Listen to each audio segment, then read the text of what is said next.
In 1984, a man auditions for the TV show Press Your Luck.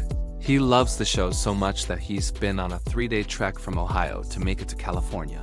And he's even brought a souvenir plate with the show mascot as a gift for the producer, Bill. Usually he works in air conditioning repair, and in summer, he drives an ice cream truck. The audition is interrupted when assistant Sylvia reveals this man has given them a fake name. It turns out he took the place of another contestant who was late for his appointment. His real name is Michael, and he's immediately kicked out.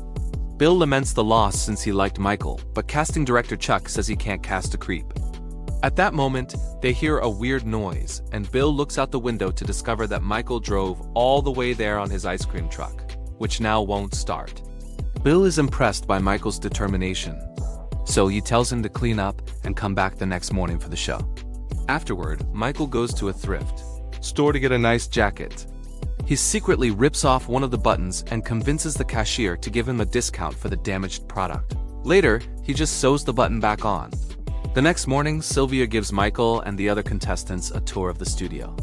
They look around the fictional sets before making it to the game show area. Michael tries to take a closer look behind the scenes, but Sylvia immediately drags him away. Then, the contestants are left in a room so they can watch the show while waiting for their turn. Eventually, Sylvia picks Michael and 2 more players from the room and brings them backstage where they meet the host, Peter, and the mascot. The 3 contestants are taken to their seats and the recording continues with a big cheer from the audience. Peter talks to each player and cracks some jokes. Ed is the winner from the previous day, and Janie is new. Michael gets nervous but still manages to talk about his humble job and his family watching at home. Then Peter reminds everyone of the rules. He asks a question and the first player to hit the button gets to answer. The other players can agree or offer their own answers. Getting it right gives them 3 spins.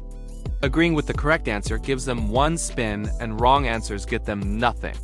For the first question, Janie answers, and the guys agree with her. She gets it right, so everyone gets spin points. For the second question, Michael presses the button before Peter finishes talking and guesses wrong. Ed gets the third question right, and the others agree with him, so that's more points for everyone. Michael finally gets a question, right when Peter reads the 4th one. Before starting the next phase, they have a short break. Michael wants to make a phone call, but Sylvia explains it isn't allowed. After the break is over, Peter spins the contestant's chair so they can see the big board. It has a huge screen with various prize panels and a light that randomly highlights one of these panels. The players can press their button to stop the light and get whatever prize it lands on. Or they can pass their turn and let their opponents go first so they can get the bankrupt space. The player with the lower score goes first, and that's Michael. Michael concentrates on the board and does 2 spins. Tape and confirm. It's not something they can edit out, so they decide to re-record the reaction moment. Bill is getting nervous because if Michael misbehaves too much, they'll blame him for inviting him. Michael gets scolded and he immediately apologizes. Ed and Janie play next, and they make $4,000 while Michael uses the chance to study the light patterns on the board. Then it's time for another break, and Sylvia guides the contestants to the bathroom. A desperate Michael tells her that today it's his daughter's birthday and convinces her to let him make a call. Unfortunately, nobody answers and Michael starts cursing again. When the break is over, the players go back to play the rest of their spins. Michael goes first since he's still in last place, and this round he presses the button with good timing every time, which earns him $13,000 and an extra spin. The production team gets excited, and Bill is proud of his decision. Michael refuses to pass and keeps on playing, always landing on spaces that give him extra spins. Peter advises him to take a break since he could lose everything, but Michael is too excited to stop.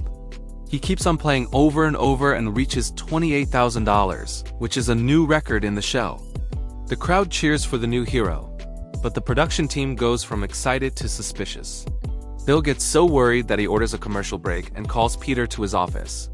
2 makeup artists come to take care of the contestants, and Michael tries to get them to come on a double date with him and Ed to celebrate, but they turn him down. In the office, the production team tells Peter that something is wrong with Michael. They want Peter to scare him by mentioning the statistical probabilities of losing. When the break ends and shooting continues, Peter starts the segment by telling Michael about all the times that he's seen lucky streaks go wrong because a player was overconfident. He even makes some jokes to indirectly call Michael dumb. However, no matter how many warnings Peter gives him, Michael wants to keep spinning anyway. Getting more nervous, Bill calls Chuck and asks him to investigate who Michael really is since he is afraid they may have been tricked. While the show continues, Chuck searches for Michael's application, which is empty except for a phone. He immediately dials it and discovers it's the show's number. Then he watches the audition tape and remembers the ice cream truck. Chuck searches for the vehicle in the parking lot, and when he looks through the window, he sees a collection of IDs, license plates, and videotapes. At first, he can't find a way in, but a security guard lends him a crowbar. From Justice Court, he asks about the restraining order against Michael he's found, and Lyle mentions that Michael used to run a pyramid scheme scam. When Chuck tries to ask for more details, Lyle realizes this isn't a real court employee, so Chuck hangs up. Next, Chuck checks the tapes. At first, they appear to be home movies of Chuck's family, but soon he discovers that those clips have been overridden with recordings of old episodes of the show. After noticing what specific parts of the show were recorded, Chuck returns to the studio and watches how Michael keeps winning money. Following Michael's eyes, Chuck realizes he's memorized the light patterns, and that's why he always knows when to press the button. Afterward, Chuck joins the production team and asks them to rewind to the last 3 spins. He points at the way Chuck's eyes move and how he celebrates early. A horrified Bill reveals that the light isn't random. It only has 5 patterns. If someone watches the show enough times, the patterns wouldn't be hard to memorize. Bill admits that Chuck had been right. Michael is indeed a creep. During the next break, Sylvia hands out branded t-shirts to the other contestants as an apology. They won't get a chance to play because of Michael's overwrong streak. Since Sylvia is busy, Michael uses the chance to sneak around and discovers that the makeup artist doesn't mind being flirted with if Peter does it. Since nobody is guarding the phone, Michael calls his family and his wife picks up. She isn't happy to hear from him since he's an absent father, but she allows him to talk to his daughter anyway so he can wish her a happy birthday. He's forced to hang up when the bell rings to announce that the break is over. Michael turns around and discovers that the mascot has been watching him. Meanwhile, the production team argues over what to do. Memorizing can't be classified as cheating, so they need to stop Michael with another strategy. The discussion is interrupted by a call from Peter, who reminds them of the home player spin rule. This gives the team an idea to make Michael fail. Afterward, Peter records a special segment. He explains to the public that for the first time in the show's history, the episode has gone longer than their allotted time, so they may be there until night falls. So far, Michael has won almost $70,000 and he still has spins to go. He goes again and makes some more money before Peter announces it's less time for the home player spin. This means that Michael will be paired with a random audience member who will get the same amount of money that the light chooses next. The lucky person's name is on a card on Michael's desk, so he opens it and is horrified to read Lyle's name. Michael is now extremely anxious, yet he still manages to concentrate and press the button at the right moment. This gets him a trip to a 5-star luxury resort in Hawaii. Peter announces that Elle will get the same prize. At that moment, a spotlight is moved to make it shine right on Michael's face, blinding him for a few seconds. He complains about it and Janie joins him, so another break is announced. Meanwhile, the network CEO arrives at the studio to confront the production team. He is angry that the game was only programmed with 5 patterns and wants to know who let Michael in. Bill lies saying Chuck did it. In the studio, Janie argues with Sylvia since she thinks that the show is giving Michael special treatment. When Jamie mentions the phone call, Sylvia drags her away. Michael tells Ed that the showrunners are messing with him because he knows the name on the card. And Ed thinks it was a coincidence, but Michael doubts it. Ed starts to wonder if Michael is doing something wrong. Getting too nervous, Michael goes for a walk to clear his mind and discovers that the phone is gone. Chuck corners him and asks him who he's been calling, causing Michael to panic and run out of the studio. He hides in his truck and discovers that the lock has been broken. When he tries to talk to a guard about it, he gets ignored.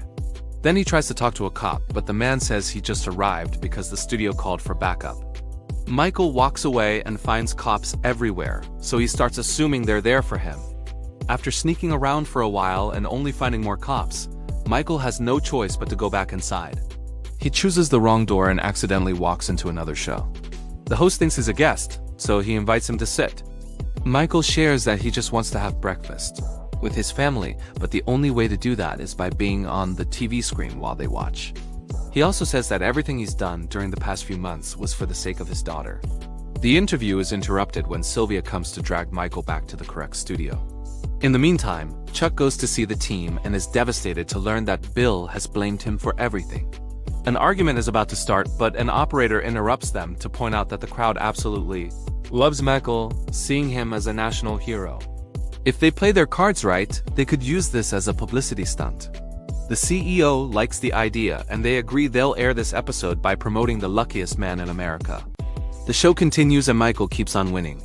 Chuck returns to his desk to cry in private and looks at the phone he took away.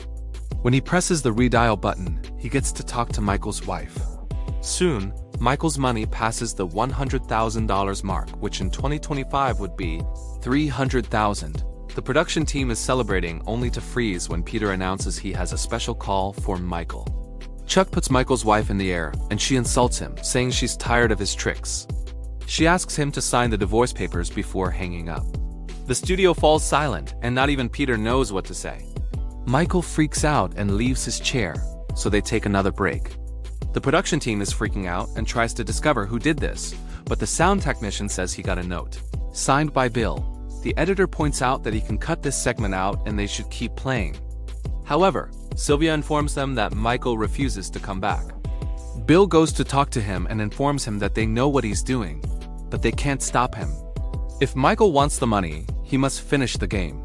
When Bill calls him a star and a national hero, Michael agrees to go back as long as they let him call his wife first. He picks up the phone only to realize he isn't brave enough to talk to her, so he returns to the show without making the call. For the next round, Michael passes his turn to Ed. The crowd celebrates his kindness while the production team is in shock. A furious Bill smashes the souvenir plate. They agree to air this episode only once and then bury the story forever. After Ed and Janie play, the turn is passed back to Michael, who has one spin left. He chooses to stop the button with his eyes closed. 2 weeks later, Michael's family is watching the show. Elle gets angry and turns the TV off before taking the girl to school. Michael's wife turns it on again and discovers that Michael won everything. On the screen, Peter asks him what he'll do with the money, and Michael answers that he doesn't know. This is based on a true story. After Michael's episode, the network added 27 patterns to the board and set a $75,000 limit for contestants' winnings. Make sure to subscribe and turn on notifications so you can watch more videos like this. Thanks for watching.